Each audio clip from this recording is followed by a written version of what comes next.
세상의 모든 지식 언더스탠딩. 네, 해당경제연구소 어혜진 소장님 만나보겠습니다. 어서 오십시오. 네, 안녕하세요. 네. 오늘은 무슨 얘기 하나요?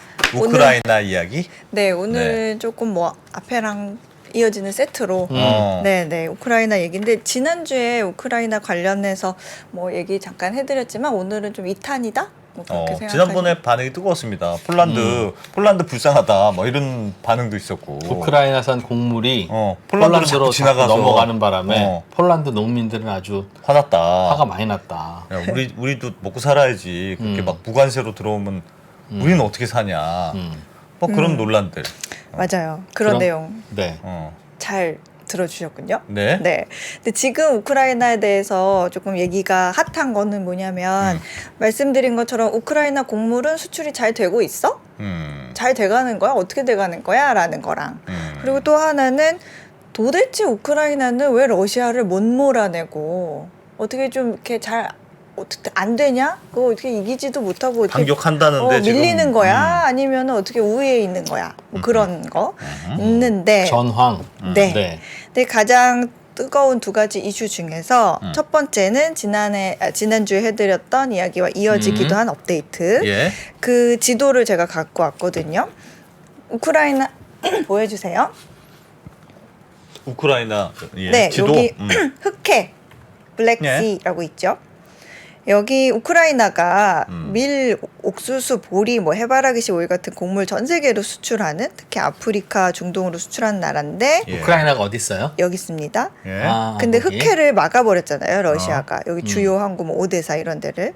그래서 러시아가 이 흑해를 장악한 후에 곡물 수출이 안 돼서 난리가 났고 그래서 올해 7월까지 흑해 곡물 협정 맺어서 수출하다가 건드리지 마. 그래 협정 맺었으니까 이제 건드리지 마 하다가 7월에 다시 러시아가 나 안 해 하면서 흑해를 통한 수출을 막았습니다. 예. 그래서 다시? 그래서 지금 우크라이나는 대체 통로를 찾고 있는데 제가 저번에 보여드린 이거 유럽해랑 만들어서 그럼 육지로 갈 수 있게 네. 폴란드 거치고 네, 뭐 폴란드, 헝가리도 거치고. 했다. 근데 이거는 지난 시간에 말씀드렸지만 주변 국들의 도로로 철도가 이제 발달되어 있지 않아서 예. 주변국들이 말씀하신 것처럼 중간에 곡물들을 다 끄집어다가 팔아버리는 바람에 농민들 반발하고 난리가 났다. 그렇게. 근데 안 보신 분들은 혹시 안 보신 분들은 언더스탠딩 채널에서 우크라이나 곡물 때문에 유럽이 쪼개졌다. 그 클립을 시청하시면 됩니다. 저게 우크라이나가 일단은 폴란드나 헝가리나 이런 쪽으로 일단은 보냈는데 원래는 저쪽으로 보내던 게 아니다 보니까 저쪽에서도 저 곡물을 아프리카나 중동으로 어떻게 보내야 되는지 고민이야. 차편도 마땅치 않고 배편도 마땅치 않고 돈은 그러니까 비싸게 들고 그러니 그쪽까지 가서 파는 것보다 그냥 여기서 싸게 팔아버릴까 그냥? 그게 바로 옆에 있는데 뭘 멀리 가 그냥 여기다 팔자 하는 거지. 그래서 그러는 거래요. 네. 저쪽에서 팔려고 한 게 아니라 폴란드에다 내려다 놓고 헝가리에 맞아요. 그냥 내려다 놓는 거지 곡물을. 그래서 거기까지가 이제 지난주에 한 얘기고 예. 그러면 이제 오늘은 또 다른 얘기 철도 얘기를 한번 해보려고 해요. 예. 철도 우크라이나에서도 철도를 통해서 수출을 할 수 있지만 문제는 이제 유럽으로 이렇게 쏙 나가는 거기에 철도 폭이 달라진다는 거예요. 철도 폭 그러니까 철도 레일에서 양쪽 폭을 잰 거리를 예. 궤간이라고 하거든요. 예. 근데 이게 모든 국가가 하나로 통일이 되어 있으면 괜찮은데. 어디든 다 연결이 되는데 어. 이 나라는 요만큼, 이 나라는 이 정도. 그게 나라마다 달라요? 달라요. 그럼 왜 그걸 다르게 써요 그거를 무슨 그래야, 아이폰 휴대폰 삼성처럼 충전기도 아니고 제가 안 했어요. 그거 좀 맞춰놓으면 되지. 그 나라마다 그냥 정하면 되는 건데 또는 운영 주체마다 예. 서로 다른 규격이라 그래요. 그래서 마음처럼 육로로 가는 것도 쉽지 않다는 거죠. 그거 5cm만 틀려도 기차 못 가요. 맞아요. 그래서 어떻게 다른지 제가 찾아봤거든요. 요 예. 화면 한번 보실까요? 이게 저게 전 뭡니까? 세계의 철도의 그 궤간, 그 폭이 얼마나 다양한지를 보여주는데 저렇게 다양합니까? 하늘색이 이 하늘색이 대세겠죠? 예. 저걸로 통일해야 되겠네. 1435mm인데 예. 저게 타입 C네, 타입 C. 그렇지. 근데 러시아는 1520이고 아유. 예, 우크라이나도 1520이에요. 거기까지는 괜찮아요. 러시아 우크라이나는. 러시아 아, 우크라이나는 괜찮죠. 예. 아, 근데 우크라이나에서 서유럽 가려면 근데 우크라이나에서 폴란드든 헝가리든 다 다르구나. 이쪽으로 유럽 예. 쪽으로 가려면 우크라이나랑 국경을 접한 모든 유럽 국가들은 예. 1435예요. 아, 그러면 세상에. 이제 국경에서 기차에 실은 곡물을 다시 다 내려요. 예. 다 그 내리고 다른 기차에 태워. 그 새로운 열차에 실어. 아이 진짜. 그래서 가야 돼요. 와. 그게 우크라이나는 나토 가입 안 되겠네.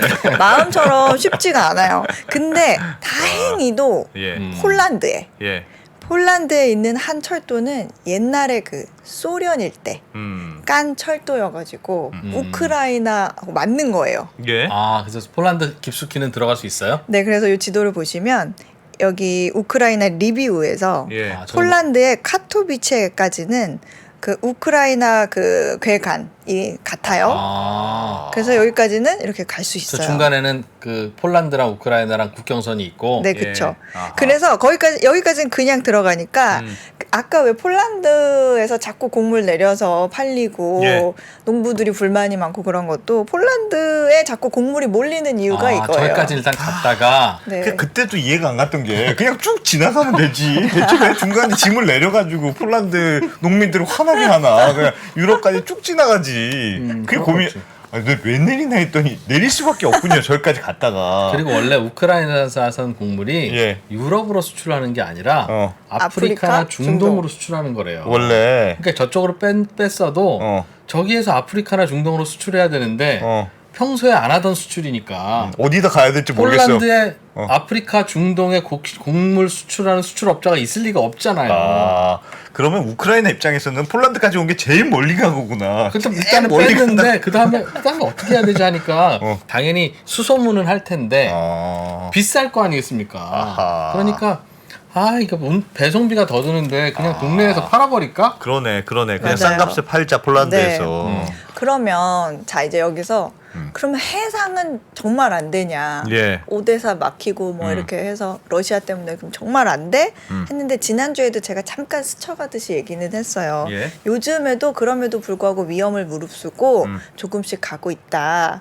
라는 얘기는 했거든요. 그래서 예. 이 기사를 한번 보겠습니다. 어떻게 가요? 다 막혀 있다면서. 이 기사는 이 BBC 기사인데 여기에 나온 지도를 제가 하나 보여드릴게요. 예. 우크라이나는 요즘 점선이 있어요. 수출 어떻게 하는지. 네, 여기 점선 이 예. 포멀 루트가 여기 원래. 원래 갔던 길. 우크라이나가 어디예요? 위에 여기 저기. 있습니다. 위에. 네. 그래서 오데사에서 네, 오데사에서 오데사는 과거에는 흰 우크라이나 점선으로 어. 당당하게 이렇게 흑해를 예. 가로질러서 원래 그렇게 와야 되는데. 갔습니다. 저렇게 수출한다. 네, 그랬는데 요즘에는 노란색 점선으로 이렇게 붙어가지고. 붙어가지고 자 이렇게 벽에 붙어서 가듯이 벽에 붙어서 이렇게 저렇게 괜찮습니까? 저렇게 하면 아저씨? 러시아 저렇게 괜찮아요? 여기가 어차피 저렇게 가면 저렇게 여기가 가면 바다로 가는 건 루마니아잖아요. 똑같지 않습니까? 루마니아잖아요. 예. 루마니아 영해기 때문에 예. 루마니아는 나토 가입국이죠. 네. 아. 러시아가 못 건드립니다. 아, 루마니아에 딱 붙어 있으면 딱 붙어서 이렇게 여기는 루마니아 영해니까. 영해니까 아. 루마니아는 오케이 해줬고 네. 아. 저런 식으로 밑에 네. 불가리아도 딱 불가리아도 붙어서. 오케이 해주고 네. 어. 근데 여기 저기 막혀 있는 거 아니에요 지금? 막혀 있는 오데사가. 거 같죠? 예. 여기가 보스포루스 해협이라고 하는데 여기 어떻게 지나갔지 하지만 제가 확대를 구글맵으로 확대를 해보면 예. 거기가 이 막혀 있는 것 같은 게 확대를 하면 이렇게 생겼습니다. 뚫려 있구나. 보스포루스 해협이라고 뚫려 빠져나오면 있어요. 저게 지중해구나 지중해. 네, 여기 이렇게 생겼어요. 약간 한강 느낌 있죠? 아. 그래 한강이 너무 네. 넓어. 내가 늘 얘기하잖아요. 한강 좀 메워서 아파트 지어도 된다고. 아하. 근데 여기 해협의 양쪽이 이스탄불이에요. 예. 그러니까 왼쪽은 유럽, 오른쪽은 이제 아시아인 셈인데 이 양쪽의 폭이 아까 보여드렸듯이 한강 정도의 폭이에요. 예. 그리고 여기 길이도 김포대교에서부터 한 천호대교까지 어디 길이 가요? 여기 거기서부터 여기. 그 여기까지가? 사이가 네. 아하. 진입한 것부터 끝날 때까지가 한강 비슷하구나. 네, 그래서 여기 만약에 이렇게 엎어놓고 중간에 선만 하나 있으면 여의도 같지 않으세요? 네, 예. 어쨌든 그리고 아까 지도를 다시 좀 여기 보시면 예. 여기도 있어요. 여기도 막힌 것 같은데 거기도 뚫려 있습니까? 여기도 뚫려 있습니다. 자세히 보면 이렇게. 아, 여기는 보스포루스 해협 아까 위에 거랑 조금 다르다고 해서 그거보다 더 좁네. 다르다고 해서 다르다넬스 해협이에요. 여기 근데 그럼 여기는 무슨 해적은 러시아 없나? 앞바다 혹은 우크라이나 앞바다 흑해에서 어. 지중해 쪽으로 나가려면 오데사. 저 오데스 저기서 저 무슨 보프라기 해요? 예. 하여튼 저 이스탄불에 저 해협 뚫고 나가고 보스포루스 해협. 저 다르다 해협 저기를 뚫고 나가야 다르다넬스 해협. 예. 네. 해야 되는데 네. 우리가 궁금한 건 처음에 그 항구를 막았다는 거 아니었어요? 그러니까 러시아가 처음에 오데사 항구를 막아가지고 수출 못하게 벽에 붙어가지고 가는 건 이해가 가는데 그 항구에서 출발은 할 수 있는 모양이죠? 네, 왜냐면 어. 여기 지금 제가 지도를 하나 보여드리려고 하는데 예. 이 부분을 여기 지나가는 데를 튀르키예가 관장을 하고 있어요. 그러니까 예. 러시아가 블랙시 흑해를 장악하고 우크라이나 곡물 수출 못하게 막았을 때 그때 왜 유엔하고 튀르키예가 왜 그래 중재 좀 막 하고 협정 좀 맺자 막 그랬었잖아요. 예. 이게 왜 그랬냐면 튀르키예가 굳이 이렇게 나섰던 이유가 이 두 해협으로 배들이 통과를 해야 그랬을 때 튀르키예가 이 통행료를 받을 수 있어요. 튀르키예 그 관장하는 해협. 수에즈 운하 네. 통과할 때 돈 받듯이. 그래서 이 기사를 한번 보실까요? 튀르키예가 보스포루스 해협 통행료를 8% 이번에 인상을 했다. 네, 거의 10% 가까이 인상을 해가지고 근데 그 뭐 몇 분이나 한다고 저것 때문에 저렇게 러시아한테 가서 야야야야 저 배 저 지나가게 해야 돼 안 돼 안 돼 이랬다고요? 이게 생각보다 많아요. 톤당 4.4달러. 음흠. 인데 연간으로 치면은 통행료 수입 여기만 받으면 10억 달러, 1조 원이 넘어요. 와. 그래서 이 통행료는 전액 다 튀르키예 정부가 가져가는데 네. 이 튀르키예 정부 수입의 70%가 이 통행료에서 나온다고 해요. 근데 왜 그렇게 남의 일에 적극적인가 했더니 다 이런 이유가 있어서였어요. 아하, 국제사회는 그래서? 다 어디에나 이유가 있습니다. 그냥은 없습니다. 돈 벌어야 되니까. 네, 그래서 러시아 입장에서도 아까 보여드린 이 해협, 예. 이 두 해협을 막아버리면 튀르키예가 러시아 군함도 유럽 쪽으로 나갈 방법이 없어져요. 그렇죠. 네, 그렇기 때문에 튀르키예가 중재를 했을 때 그걸 받아들이지 않게 되면 그것도 좀 곤란해지겠죠. 그럼 가지마 러시아 뭐 이렇게까지 할 뭐 가능성은 없다고 해도 조금 신경이 쓰이는 부분이겠죠. 그런데 러시아가 금융 제재를 안 풀어준다는 이유로 다시 흑해를 막아버려가지고 여기 이 지도를 또 네, 점선으로 이렇게 요즘에 노란색 점선으로 가고 있다. 아하. 아까는 여기는 러시아가 공격을 할 수 있지만 예. 여기는 루마니아 등의 이런 영해기 때문에 나토 가입국이어서 못한다. 요즘 그러면 저렇게 우크라이나가 저렇게 해상으로도 이렇게 수출을 하고 있는 거네요. 네. 지금 완전히 막힌 게 아니고. 많지는 않지만 조금 위험을 무릅쓰고 가고 있다라고는 해요. 오데사는 지금 우크라이나 땅이네요. 그 러시아에 맞아요. 점령된 게 아니라 그리고 요 지도도 한번 볼게요. 요 지도도 아까 BBC에서 나왔던 지도인데 예. 지도 북쪽에 지금 이즈마엘이라고 보이세요? 여기 이즈마엘이라고 있는 예. 그 도시는 레니라는 도시는 우크라이나 도시예요. 예. 근데 왜 아름답고 푸른 도나우의 물결 뭐 이런 거 아시죠? 도나우강. 도나우 강변에 있는 도시예요. 그래서 우크라이나 곡물이 여기까지는 트럭으로 와서 이 강변 도시에 일단 쌓아 놓으면 예. 여기서 배로 옮겨 실어서 여기 술리나 운하로 빠져나와서 예. 바다로 와 나와서 콘스탄차라는 항구 도시로 옮겨요. 예. 루마니아 항구죠 저기. 또 벽에 네. 붙어서 가는 거예요. 저기 네. 벽에 붙어서. 네. 오지 마시오. 아 그렇게 저런 루트도 있다. 근데 애진작에 큰 배로 실어서 그냥 쭉 가지 왜 하는데 이즈마엘이나 레니에는 큰 배가 못 들어가요. 저 이즈마엘과 레니가 지금이나 하니까 저기로 북적북적하지 평소에는 저기 갈 일이 없는. 그렇죠. 그렇죠. 그래서 그냥 요즘에 부산항으로 가면 되지. 물어서 갈 일이 있어. 네, 그래서 요즘에 이즈마엘 그 다뉴브강 그 레니 항구로 곡물을 운반하기 위해서 늘어선 트럭 행렬이 예. 줄이 너무 길어가지고 한 35km에 달한다. 아. 그런 기사도 있었어요. 그러니까 근데- 동탄에서부터 막히는 거지. 네, 근데 비용이 그러니까 더 증가를 하겠죠. 그러니까 전쟁 이전에는 만약에 이집트로 곡물 1톤을 수출한다 그러면 69달러가 들었는데 톤당. 최근에 이 다뉴브강을 통한 우회해서 운송을 하게 되면 116달러 가량의 물류 비용이 든다고 해요. 늘어나죠. 그래서 아무튼 이런 방식으로 고생해서 겨우겨우 배로 실어 나르고 있는데 예. 러시아가 야. 바로 어제 이런 짓을 했습니다.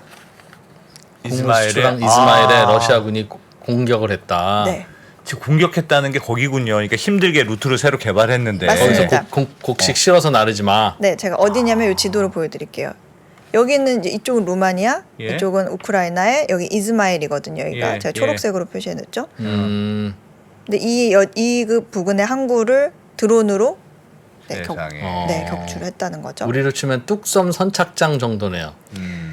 저 되게 좁아 보이는데 강이. 아주 좁아요. 네. 굉장히 좁아서 이 참고로 말씀드리면 요게 이 도나우강을 따라가면 유럽 10개국과 만날 수 있어요. 쭉 서쪽으로 가면 갈 수는 있네요. 네.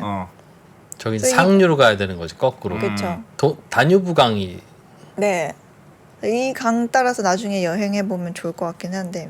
예. 도나우 가능한지 강이랑 모르겠습니다. 다뉴브 강이랑 같은 강이에요? 맞습니다. 위쪽에서는 부르는 말이 좀 다뉴브강이라고 다르죠? 그러나? 네. 예. 하여튼 그런데 아까 여기가 밑에는 루마니아고 위에는 우크라이나라고 했는데 예. 여기를 러시아군이 드론으로 네? 막 네. 공격을 했잖아요. 예. 그래서 요즘에 이 뉴스가 났어요. 러시아 드론 파편이 나토 회원국에서 발견됐다. 아. 바로 근처니까 루마니아로 파편이 루마니아로 넘어오면 어. 이거는 러시아가 나토 회원국을 공격한 게 된다. 그러니까 야 이거 켰어? 맞았어? 너 맞았어? 아니, 아파? 싸울까?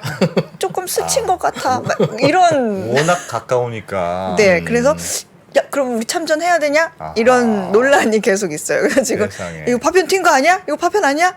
이런 지금 모습. 예. 여기는 지금 요즘 사실 그런 상황이다. 예, 뭐 사실 삼각주 지역을 살펴보고 있다라고 했는데 예. 그런 얘기가 나오고 있어요. 그래서 결론은 요즘에 우크라이나는 평소에 잘 안 쓰던 루마니아 쪽 그 강변의 도시들로 곡물을 보내서 우크라이나 항구를 통해서 수출을 하고 있는데 러시아가 그 꼴을 못 보고 그 도시를 계속 공격을 하고 있다. 알겠습니다. 네. 저거 드론으로 저기를 공격할 수 있으면 드론으로 루마니아 앞바다에서는 공격 못하지. 그러니까요. 그런데 곡식을 싣고 있을 때 공격할 수는 있겠네요. 싣고 있을 때. 그러니까 우크라이나 항구에서 루마니아로 안 가기 전에는 언제든지 와서 공격할 수 있겠네. 네. 근데 어쨌든 뭐 항구를 망가뜨리면 계속 실치를 못할 테니까 뭐 그거 고치느라고. 그러니까 그런 위험 비용 감수하고 가느니 그냥 폴란드에다가 싸게 팔자. 그래 폴란드 얼마 괴롭겠습니까? 지금 폴란드 지금 무기 공급도 안 한다는 거 아닙니까 지금? 거기는 그냥 철도를 실으면 되니까. 화난 폴란드가. 맞습니다. 네. 그리고 또 한 가지 우크라이나에 대해서 요즘에 좀 궁금한 것 또 한 가지는 이제 전황이 어떠냐 말씀하신 것처럼 러시아군 언제 무찌를 수 있어? 러시아가 차지한 우크라이나 지역 지금 왜 탈환을 못하고 있는 거야? 그런 건데 이 지도를 함께 보겠습니다. 지도를 보면 예. 우크라이나 지도에서 지금 러시아군이 지금 장악한 곳이 빨간 빨간 게 지역입니다. 옛날에는 우크라이나 땅이었는데 지금은 러시아가 장악한 땅이에요. 그렇죠. 러시안 밀리터리가 컨트롤하고 있는 그 붉은색입니다. 그리고 작은 동그라미들은 이제 러시아의 요새들 이제 주둔하고 있는 그런 곳이죠.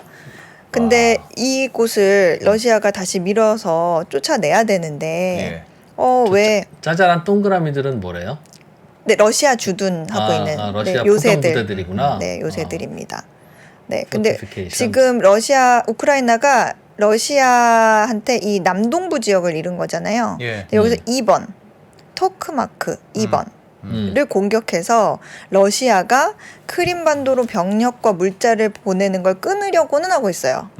저 루트 빨간색 오른쪽에서 저 보급선이 올 테니까. 네, 이렇게 와서 이렇게 가는 걸 막고 있어요. 예. 끊으려고는 하고 있습니다. 그런데 러시아가 이거를 방어를 하고 있어요. 어떻게 방어를 하냐면 일단 참호를 파요. 예. 참호를 파서 우크라이나 군하고 탱크가 못 넘어오게 하는데 예. 이 긴 참호를 어떻게 팠냐? 여기 차 보이시죠? 아, 디깅 비히클. 기계가 파는구나 참호를. 네. 기가 파요. 그리고 이 참호를 넘어오면 여기 용의 이빨이 기다리고 있습니다. 네. 이거는 뭐냐면 콘크리트로 만든 방어용 도구인데 아, 저것도 만들어서 저렇게 깔아놨어요. 네. 촘촘하게. 네. 아, 탱크 못 넘어오게. 네. 그래서 이렇게 해서 막고 있다고 합니다. 2차 저지선이구나 저게. 네. 그리고 또 하나는 뭐 이런 식으로 뭐 트렌치라고 해서 병사용 참호인데 예. 이것도 기계로 판대요. 여기 지금 하얀색 동그라미 안에 어설픈 동그랗게 원형. 참호를 판 거예요? 네, 동그랗게. 이것도 기계로 판대요. 예. 그래서 뭐 이런 식으로 방어를 하고 있다. 그래서 야, 저건 우크라이나 별로 방어가 안될 것 같은데. 땅을 탈환하는 게 쉽지가 않다. 뭐 이런 상황까지 전해드리겠습니다. 아, 저 방어선이 3중 방어선이다 이거예요? 저렇게 파고 또 넘어오면 아니 그러니까 저 안에 들어가서 참호로 파고 그 안에 군인들이 기다리고 그쵸. 있는 거예요. 아. 이거는 동그라니까 서로 이렇게 방어를 해줄 수 있는 거죠. 그 호병들을. 네, 그래서 하여튼 저쪽으로 지금 우크라이나 군이 못 간다 이거죠. 저런 방어선 때문에. 네, 쉽지가 않다. 네. 이미 저렇게 깔아놨다. 그렇게 저게 나중에 막고 이제 있다, 국정선이 러시아는. 되겠구나 그럼. 이대로 끝나면. 이대로 끝나면 그럴 수 있죠. 그럴 저 수军事공사를 그래도 저 기계가 하는구나. 사람이 안 하는 게 어딥니까? 우리는 그 한국 육군 보병은요. 네, 저 사람이 다 합니다. 총도 주지만 어. 야전삽이라는 것입니다. 야전삽. 삽으로 다 합니다. 삽으로. 이게 여차하면 총알 떨어지면 삽으로 싸우라는 건가? 아니. 일단 작전에 가면 땅 총 파. 쓰지 말고 어. 삽을 써서 일단 땅을 파. 난 평소에 예전에 제가 군대 있을 때 왜 이렇게 정원 관리를 열심히 하는지 모르겠어. 군대는 진짜 정원 관리를 너무 열심히 합니다. 꽃도 진짜 열심히 키워. 그래서 군대에서 총 쓸 일과 삽 쓸 일을 보면 한 1000대 1 정도 될 것 같아요. 총 잘 안 쏴. 의외로 맨날 천삽 뜨고 한 발 쏘는. 네, 하여튼 우크라이나 소식은 예. 이렇게 정리를 해보는 것으로 그래서 요즘 그렇다. 그렇습니다. 빨리 끝났으면 좋겠는데 네. 네. 뭐 쉽지가 않은 상황이죠. 그러네요. 알겠습니다. 또 재밌는 다른 소식 그리고 한번, 다음 네, 소식은 이제 들어볼까요? 얘기를 하기 전에 예. 이 프로님은 알 것 같고 수학 음? 잘하는 거 알겠고 음. 안승찬 기자님 수학 잘하세요? 저 뭐 좀 합니다. 저 요즘 그쵸? 중학생 제 수학도 그쵸? 가르칩니다. 자- 나름 학벌 중학생 좋은데. 자녀분들의 어. 수학을 가르치고 계시는 정도면 예. 대단한 아빠예요 요즘에. 제가 열심히 수학합니다. 지금. 네. 그럼. 저는 사실 수학은 거의 이제 성적표에 그 어. 수만 맞추려고 그랬던 예? 수포자여가지고 예? 마음에 잘 안 와닿아요 수학은. 수학이 근해 공식 생각나요? 근해 공식? 생각 잘안 나. 근해 공식 4의 2분의 마이너스 b 플러스 마이너스 루트 b제곱 마이너스 4ac. 그걸 왜 사회- 기억합니까? 그걸 왜 이걸 기억해요? 기억 안 할 수가 있어 그걸? 2차 방정식의 어. ax 제곱 더하기 bx 더하기 c는 0이라는 2차 어. 방정식의 어. 주해는 어. 4의 2분의 마이너스 b 플러스 마이너스 루트 어머. b제곱 마이너스 4ac입니다. 사람이 초등학교 수학입니다. 그냥. 사람이 중학교 참 수학인가? 계산적이죠. 몰라, 나. 사람이 좀 그걸 계산적이야. 왜 기억해? 예. 아무튼. 네, 아무튼 네. 근데 저는 사실 또 그렇게 수학을 별로 안 좋아했는데 결국에 증권부 기자 제일 오래 하고 경제 얘기하고 있고 네. 인생은 알 수 수학 없습니다. 얘기구나 오늘 네. 수학 얘기. 제가 왜 이 이야기를 하냐면 예. 자, 이 기사를 한번 보겠습니다. 어허. 네, 화면 보여주세요. 지난주에 파이낸셜 타임즈에 영상이 하나 올라왔어요. 요즘 영상물이. 저게 영국이 저것 때문에 시끄럽대더라. 저게. 왜요? 이 제목이 뭐냐면 야 우리나라 왜 이렇게 수학 못하냐? 어허. 영국의 수포자 왜 이렇게 많음? 뭐가 문제야? 약간 이런 내용입니다. 하면서 이제 현장을 찾아가서 교육계에 있는 사람들, 뭐 관련자들 만나면서 풀어가는 30분짜리 영상이에요. 그래서 왜 영국 사람들이 수학 때문에 문제예요? 그쵸. 저도 조금 의외였어요. 영국 수학 올림피아드 있지 않나? 뭐 이런 생각도 하고 그랬는데, 파이낸셜 타임즈가 왜 이런 영상을 만들었을까? 했더니 이 기사가 있었습니다. 이 기사를 한번 보면 이제 조금씩 제가 설명을 해드릴게요. 올해 1월 3일 기사인데, 리시 수낙 총리가 18세까지 영국의 모든 학생들이 수학을 배워야 한다고 했다.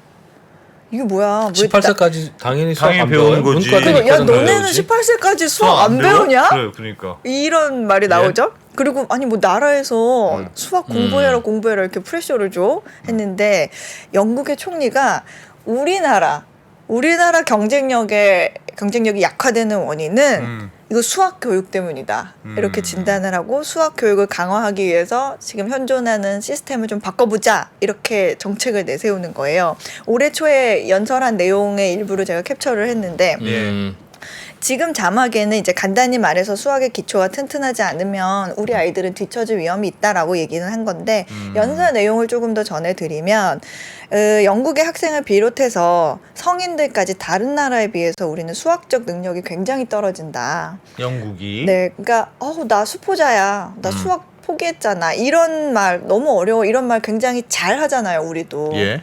나 지금 읽기가 잘 안 돼. 막 어른들이 그런 말 잘 하지 않죠. 예. 그러니까 사회적으로 수학은 좀 못해도 용인되는 그런 반수학적인 사고 방식이 경제를 성장하는 데 막고 있다. 그래서 경제가 성장하려면 이런 사고를 끝내야 된다.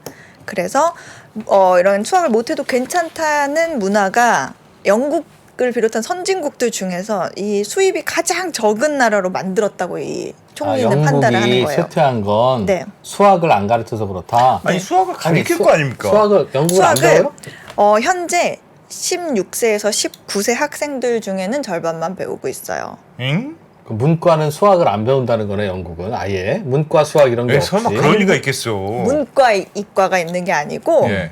영국은 16세까지가 의무 교육이거든요. 중3. 예. 네, 그래서 16세 이후에 시험을 하나 봐요. 예. 연합고사. 뒤에서 자세히 설명을 드리려고 하는데 그 시험을 하나 보는데 거기에는 수학이 필수 과목이어서 시험을 봐요. 예. 근데 거기에 대학을 안 가겠다 하는 사람은 뭐 그 시험을 떨어져도 괜찮지만 그래도 4등급 1에서 9까지 있으면 9가 제일 잘하는 거고 1이 못하는 건데 4 이상은 받아야 나중에 취업을 하려고 해도 회사에서 그 점수를 요구하기 때문에 예. 그렇지. 좀 산수를 합격을 해야 못하는 되고. 직원을 뽑을 수가 없지. 그리고 대학을 갈 때도 이제 우리나라로 따지면 뭐 고2, 고3 이렇게 2년 과정이 또 고등학교에 있는데 이제 A 레벨 테스트라고 해서 이제 수능 시험 같은 거예요. 네. 그걸 준비하려면 이거를 GCSE라고 하거든요. 그 시험을 4 이상 패스해야 준비 과정에 들어갈 수 있어요. 그러니까 중학교 졸업할 때 네, 중학교 그러니까 졸업하려면 그 시험 봐야 된다. 15세에서 16세 때 GCSE라는 그 중등 교육 마무리 시험? 그러니까 중학교 졸업 네. 그래. 졸업 자격 시험, 졸업 그걸 중졸 하는데 자격 시험. 맞아요. 네. 근데 그게 이제 수학, 영어, 과학이거든요. 그때는 수학이 있다. 네, 선택 과목은 몇 개 있고 네. 한 총 8개 뭐 10개 정도 되는데 네. 그때는 있는데 이제 A 레벨 테스트 수능을 볼 때는 수학이 필수가 아니에요. 와 어떻게 그럴 그게 수가 있지? 고등학 고입 시험에서 네. 수학은 없고 다만 고입 시험을 보려면 수학 시험에 통과는 해야 되는. 네, 그래서 요거 한번 제가 보여드릴게요. 아 그래요? 자, 요 표 보면은 영국이 천국이었네. GCSE에서 그 수학 점수 예. 수학 시험만 놓고 보면 시험을 보는 15세, 16세 학생의 39%는 패스를 못 한대요. 중졸 자격 시험에서 아까 전에 아. 4등급만 받으면 된다고 했는데 4등급 이상이 돼야 되는데 이하를 받으면 취업도 어렵고 대학에 가려는 사람도 4 이상은 받아야 수학은 A 레벨이라는 그렇지. 그 준비 과정에 올라서 수능을 볼 수가 있어요. 예. 자, 그럼 여기서 궁금하죠. 도대체 GCSE라는 시험이 그렇게 어려워?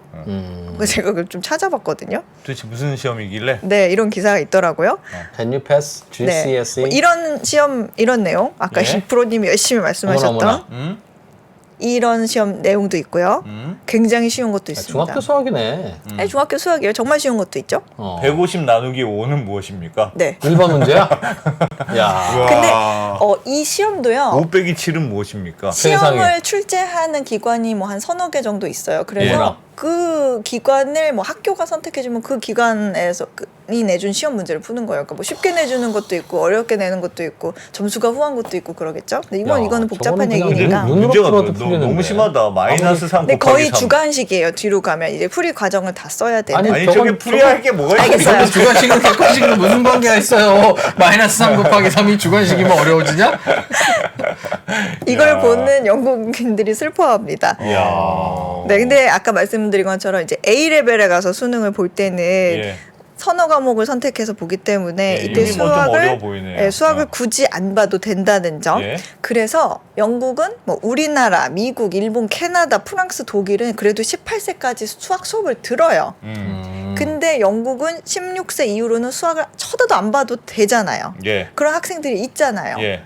그러니까 17세 이상의 영국 학생들의 절반가량은 아니, 수학을 아예 전혀 공부하지 않고 완전 손 놓고. 전혀 공부하지 않고 특히나 이 통계에 의하면 저소득층 학생들의 60%는 16세에도 기초 수학 능력을 갖추지 못하는 학생들이다 이런 통계가 있어요. 아. 근데 이게 문제는 예. 학생들만의 문제가 아니라는 거예요. 어른들도 다르지 않아요. 네. 영국의 그 수학 수준을 또 보여드릴게요. 요 그림을 하나 보여드리겠습니다. 네. 이거는 이제 어른들의 절반 이상이 16세까지만 수학 공부해서인지는 모르겠는데 현재 영국의 인구는 한 7천만 명이 좀 안 되거든요. 예. 근데 통계에 의하면 영국 성인의 약 800만 명은 수학 계산 능력이 9살 초등학생 수준에도 못 미친다 이런 보고가 있어요. 지금 이 표의 내용은 예. 수학 실력이 영국인의 발목을 잡고 있더라라는 그 킹스 컬리지 런던 학교 신문 내용에서 따온 그림인데 이 5개의 선택형 수학 문제를 냈는데 5개 중에 3개도 못 맞추는 사람이 56%라더라. 영국 근로자들의 절반 이상은 그들의 수학 수준이 초등학교 수준에 머물러 있더라라는 내용입니다. 그리고 예. 그 혹시 PISA라는 시험 아세요? 이게 국제 학업 성취도 평가라는 시험인데 예. 그 OECD 주도로 전 세계 국가의 한 만 15세 학생들을 대상으로 수학, 과학, 독해 능력 시험을 봐요. 중3들 모아놓고 네, 그래서 나라별로 성적이 어느 정도 되는지 쫙 네. 데이터를 하거든요. 제가 이게 2018년 데이터입니다. 수학 랭킹 아니요, 이거는 오버롤이에요. 다 합쳐. 모든- 수학, 과학, 리딩 다 합쳐서인데 네. 지금 여기 보면 78개국의 71만 명을 대상으로 시험 본 결과 전체 순위로 봤을 때 영국이 지금 13위. 나쁘지 않네. 초록색 계열은 좋은 거라면서요. 그나마 괜찮은 500점 거예요. 이상. 근데 이제 우리나라 참고로 6위입니다. 네. 음. OECD 그리고 수학만 놓고 볼게요. 예. 수학만 놓고 보면 한국 영국이 7위. 네, 한국 영국이 17위. 다른 나라들도 진짜 문제 많구나. 저런 영국이 야, 17위나 했으면. 영국보다 그리고- 독일, 노르웨이 더 문제인데요? 근데 이 아일랜드 PISA는 그래도 어느 정도 잘하는 아이들이 또 보기 때문에 응시를 하기 때문에 그리고 7위가 7위가 우리나라고요. 그렇게 열심히 하는 것 같은데도 7위야? 중국은 여기서도 1등이에요. 저는 솔직히 우리나라가 상위권에 있을 줄 알았거든요. 야. 매우 상위권에. 마카오, 홍콩, 차이나를 다 아니. 찢어버리면 우리도 서울, 부산, 중국 다 따라 나가. 중국, 싱가폴, 마카오, 홍콩, 타이완. 야, 다 같은 계열이잖아. 같은 계열. 그래. 1등부터 7등까지 다 한중일이네. 와. 참고로 이 OECD 수학 평균은 489점이래요. 예. 네. 근데 하여튼 이런 얘기를 제가 쭉 말씀드리니까 그 리시 수낙 총리가 왜 그렇게 수학 교육을 주창하는지 조금 이제 감이 오시죠. 그래서 다시 돌아와서 아까 그 내용 동영상 내용을 좀 요약해 드릴게요. 이 동영상에 이제 처음 들어가자마자 나오는 말이 사실 영국의 런던 하면 전 세계에서 가장 중요한 금융 도시 중에 하나로 연상이 되는데 의외로 정작 영국인들은 다른 나라에 비해서 금융 문제, 개인의 금융 문제가 굉장히 많은 어려워하는 나라로 알려져 있다. 아. 그러니까 numeracy skill이라고 숫자에 대한 능력이 굉장히 떨어진다. 그래서 여기 이제 학교 선생님들 은 이제 학교에서 수학을 가르치고 또 시험을 보는 방식이 실제로 사회에 나가서 삶을 살면서 적용하고 또 유익한 기술을 터득하는 것과는 좀 거리가 있는 것 같아. 우리가 가르치는 거는 아니야. 그래도 정석대로 전통적인 방식으로 수학을 가르쳐야 돼 하고 이제 좀 그런 논쟁이 있다. 그러니까 야. 사인 코사인 배운다고 예. 아이들이 그거 꼭 알아야 나중에 되냐. 은행에 가서 더 합리적인 대출을 할 수 있겠냐. 근데 진짜 안 배우고도 이렇게 살아온 영국이 있었구나. 수학은 정말 하등에 쓸모가 없네 인생에서. 그런- 난 설마 쓸모가 좀 있는 줄 알았어. 배우면 좋고 안 배워도 뭐 근데 안 배우고도 이렇게 사는 그럼요. 선진국이 있었구나. 그럼요. 네, 그래서 그런 얘기도 있고 요 이제 화면을 이제 캡처했는데 예. 요 학교에서 이 선생님이 이제 학교는 정규 수학도 가르치지만 그거 외에 이제 개인 사회 건강 및 경제 교육이라는 수업을 만들어 가지고 금융 이해력 수업도 한대요. 그러니까 코로나 이후에 주식 시장은 뭐 어떻게 되고 있다 이런 설명을 해주는 모습이에요. 그리고 좀 요거는 좀 흥미로웠던 게 이거는 영상에서 런던의 몰리 칼리지라고 16세부터 성인까지도 이제 원하는 과목을 이제 들을 수 있는 수강할 예. 수 있는 이제 학교인데 영국의 언더스탠딩이네요. 근데 이 강의의 제목은 텃밭 가꾸기예요. 재밌겠다. 그런데 수업 내용이 어떤 거냐면 이 1피트의 정원을 어떻게 하면 최대로 활용해서 작물을 심을 수 있을까? 라는 걸 고민하는 거예요. 예. 그러니까 이걸 가르치는 교수의 설명은 이거는 사실 수학을 재미있게 습득하는 몰래 하는 수학 수업입니다. 아하. 그렇게 설명을 해요. 그리고 이런 거 말고도 뭐 스페인어 수업, 미술, 뭐 보석, 도자기 수업에도 수학을 포함시키고 한다 우리는. 근데 이 수업은 이런 식으로 수학을 숨겨서 사람들이 그 수학에 대한 fear, 그 공포심이 너무 많아서 영국인들은 이렇게 숨겨서 수학을 어떻게든 생활에 녹아 있는 수학을 가르치려고 하는 게 정부가 돈을 들여서 하는 프로젝트의 일환이다. 수백만 파운드를 지원해서 어른들 수학을 뒤늦게라도 가르치려고 저렇게 텃밭에다가 줄 그어서 단위당 생산성 그런 걸 가르치는 거지. 단위당 생산성을 수학 배울 게 뭐 있습니까 저기서?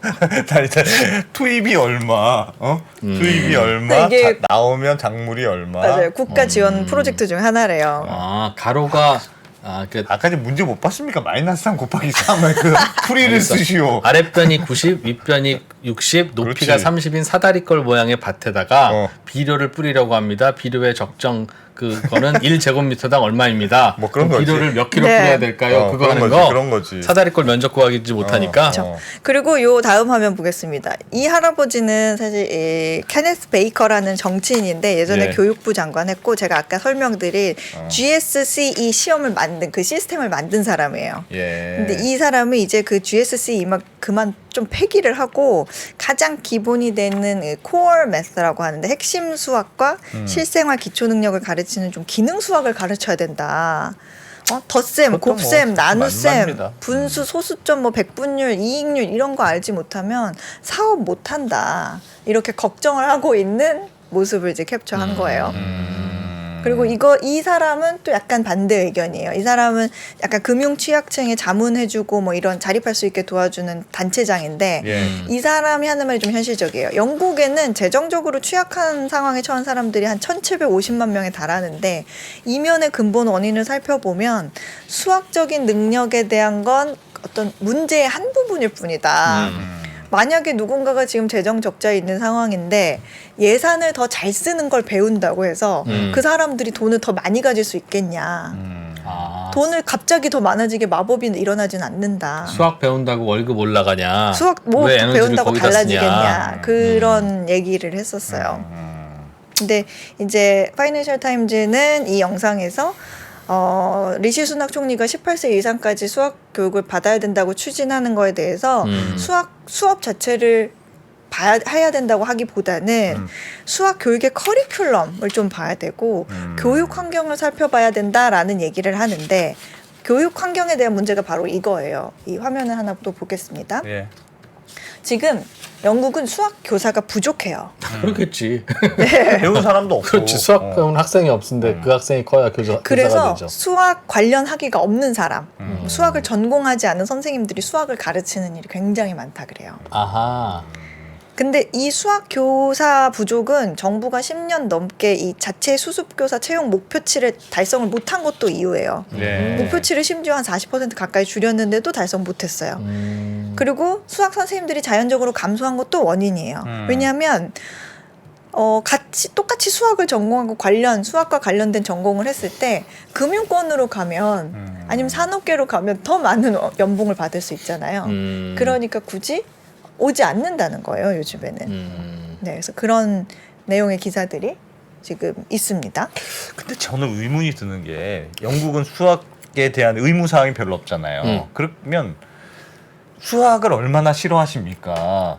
그런 설문조사를 하면 우리나라 훨씬 수학이 싫다는 대답이 많을 것 같은데 우리는 수학이 싫어도 어쩔 수 없이 해야 되는 훨씬 그런 환경이고 영국은 하기 싫은 사람은 안 할 수 있는 환경이잖아요. 그럼 뭐 수학 나중에 뭐 한번 배워보지. 16세까지만 참으면 거기도 이제 뭐. 그러니까 우리는 진짜 수학을 정말 싫어하는 사람들이 많아요. 진짜로. 그건 문제입니다. 뭐 좋아하는 과목이 하나라도 있습니까? 학교에서 하는 건 다 싫지 않아요? 다 싫어요? 다 싫지 학교에서 하는 건. 하긴 뭐 우리도 체육 시간이 제일 좋다고 하긴 하더라고. 체육 네. 시간.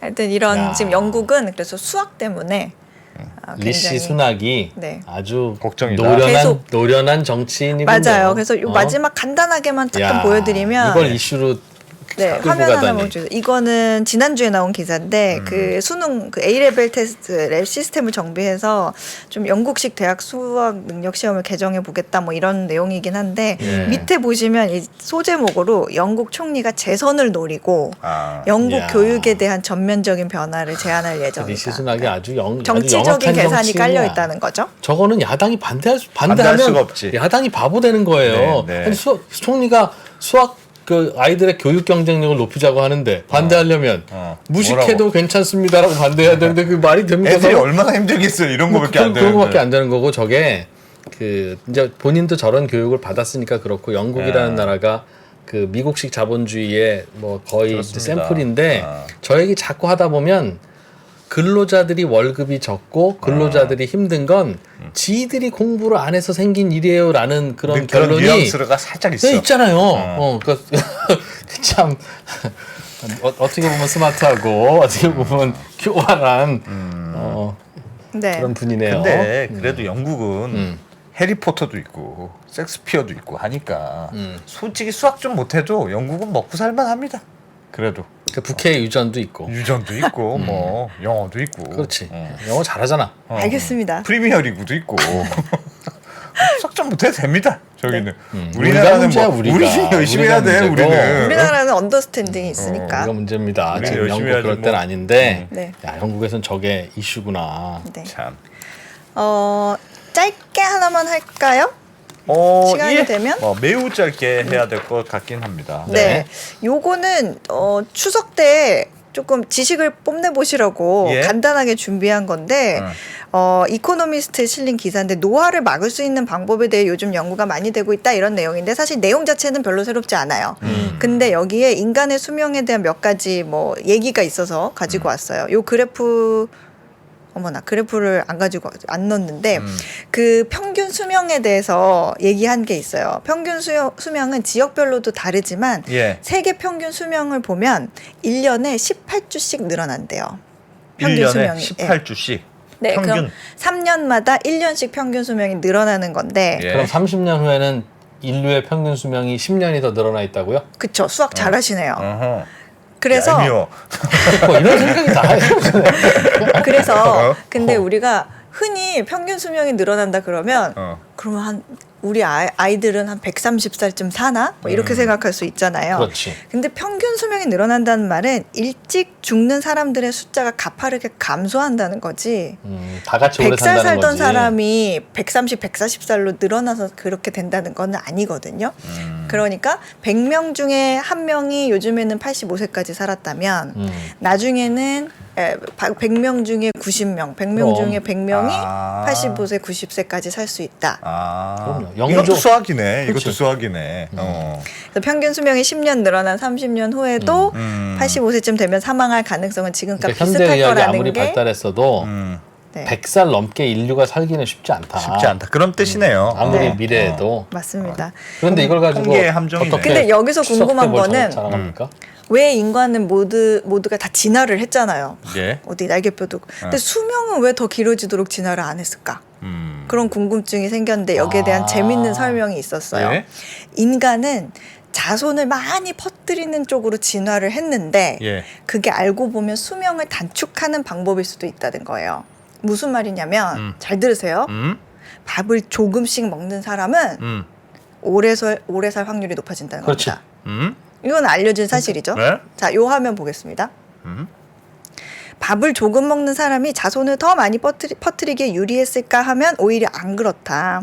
그런 소식형 조상이 자손을 많이 낳고 대식형 조상은 자손을 적게 낳아야 인류가 진화하면서 이 소식형이 되고. 네, 소식형이 되고 근데 실제로는 대식형 조상이 자손들을 더 많이 낳았을 거고 그러다 보니까 우리 조상들 가운데 밥을 많이 먹어서 힘도 좋고 그래서 자손도 많이 이렇게 그러나 올해는 퍼뜨리지만 못 사는 그렇지만 오래 못 사는 당뇨 혈압 유전자가 있는. 네, 유전자가 더 퍼뜨려졌게 됐다는 거예요. 그러니까 오래 사는 장수라고 하는 게 소식이고 자손을 많이 퍼뜨리는 데는 유리하지 않았기 때문이다. 그렇죠. 그래서 결론은 이번 추석 연휴에 너무 많이 드시지 말아라. 식구들 모여서 라면 드시지 너무 마시고 많이 낳게 된다. 차례 나물로 비빔밥 하지 마시고 네, 많이 드시지 말아라. 우리나라는 그래도 좀 많이 먹고 해야 됩니다. 지금 자손도 좀 낳고 해야지. 너무 적어서 문제야 우리는 지금. 꼰대 같은 소리 하고 있네. 진짜. 네가 놔둔 거야 그럼. 저는 할 만큼 했습니다. 저는 할 만큼. 저 둘 낳고 뭘. 네. 추석 그리고 때 절대 그런 얘기 하지 마십시오. 네. 그리고 또 하나 뉴스는 네. 네. 오해진 소장님. 예. 와. 어혜진 소장님이 오늘을 마지막으로 네. 언더스탠딩에 출연하지 않습니다, 여러분. 아닙니다. 나 여러분한테 완전- 단백질러 좀 많이 좀 사서 그게 얘기했는데 완전히 그런 건 아니고 한 달 주신다는 거잖아요. 한 달. 왜 보내시려고 그러니까 한 달 주신다는 거를. 오해진 소장님이 요즘 뭐였죠? 그 최근에 무슨 뭐 대상포진. 대상포진도 네. 걸리고 지금 요즘 체력이 많이 떨어져서 한 달만 쉬겠다고 어혜진 하셔서. 소장님 주치의가 네. 그놈의 그럼 쉬어라. 언더스탠딩이 뭔지 몰라도 너 그거만 쉬어도 될 것 같다. 그놈의 언더스탠딩을 하지 말아라고 그랬대요. 진짜. 제가 약간 섭섭한 건 언더스탠딩 쉬고 딴 건 다 해.